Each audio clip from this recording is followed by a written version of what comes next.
Hello guys, my name is Chaudhary Amar, welcome to travel visa centre.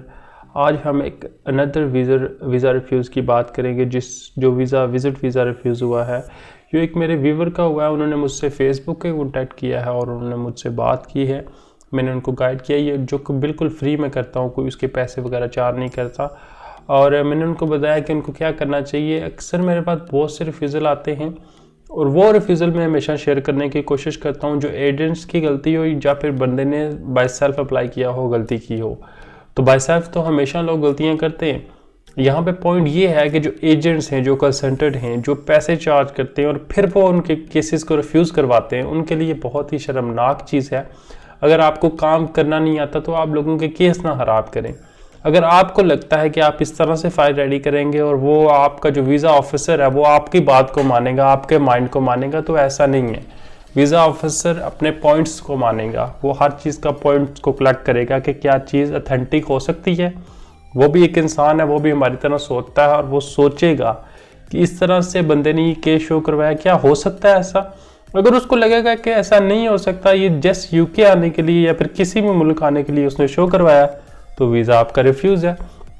मैंने काफ़ी दफ़ा अपने वीडियोस में बताया कि आप ऐसे एजेंट्स के पास जाएं ना जिनको नॉलेज नहीं है। आप उनसे बात करें, अगर वो आपको लग रहा है कि नहीं यहाँ पे वो गलती कर रहे हैं, तो 10 मीन वो आपको बस फंसा रहे हैं। वो उनके 50,000 40,000 जो फीस लेंगे और आपका केस ख़राब कर देंगे।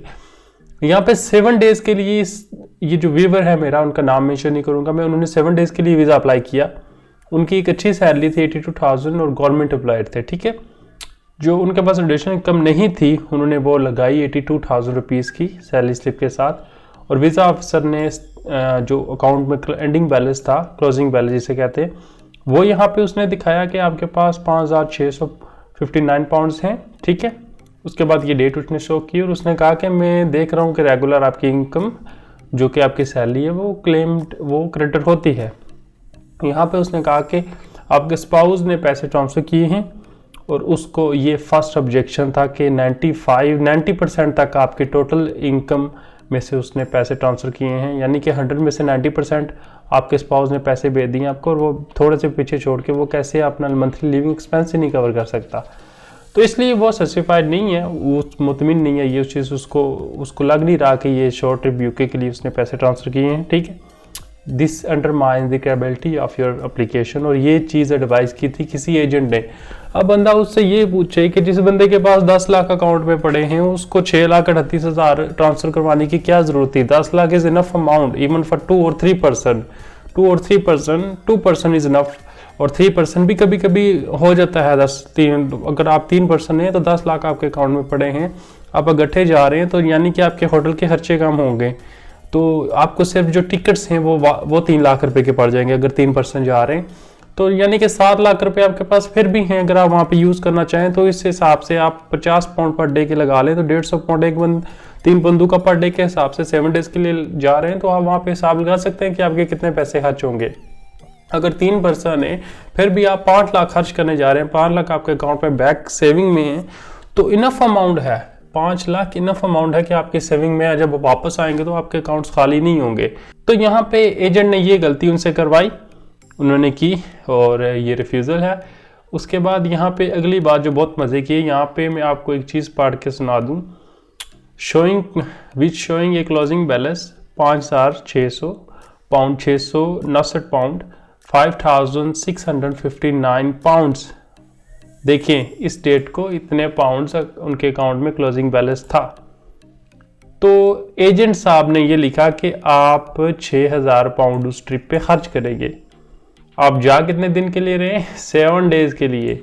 इवन 2 or 3% 6,000 पाउंड कहाँ पे खर्च करेंगे? यहाँ पे ये फिर यही चीज़ आ जाती है, the further undermine the credibility of your application.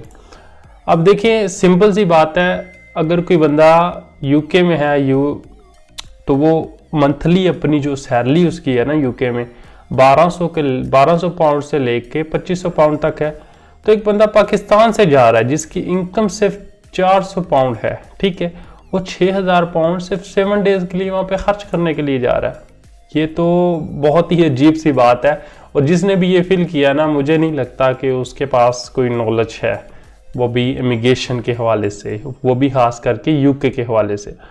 तो यहाँ पे उसने ये वीज़ा एप्लीकेशन रिफ्यूज़ कर दी और ये सेकंड ऑब्जेक्शन लग गया। इसके बाद उसने ये लिख दिया कि जो भी आपने डॉक्यूमेंट्स दिए हैं, बैलेंस प्रॉपर्टी और ये वो मुतमिन नहीं है, और वो आप जेनुअली जो है ना विजिटर वीज़ा नहीं कर रहे अप्लाई, आप जेनुअन नहीं लग रहे और आपके पास इतना फंड ही नहीं है कि आप अपने ट्रिप को कवर कर सको, तो दैट्स मीन वो वीज़ा रिफ्यूज़ कर रहा है। अब देखें, एक वीज़ा ऑफिसर ने बिल्कुल वैसे ही सोचा जैसे एक आम बंदा सोचता।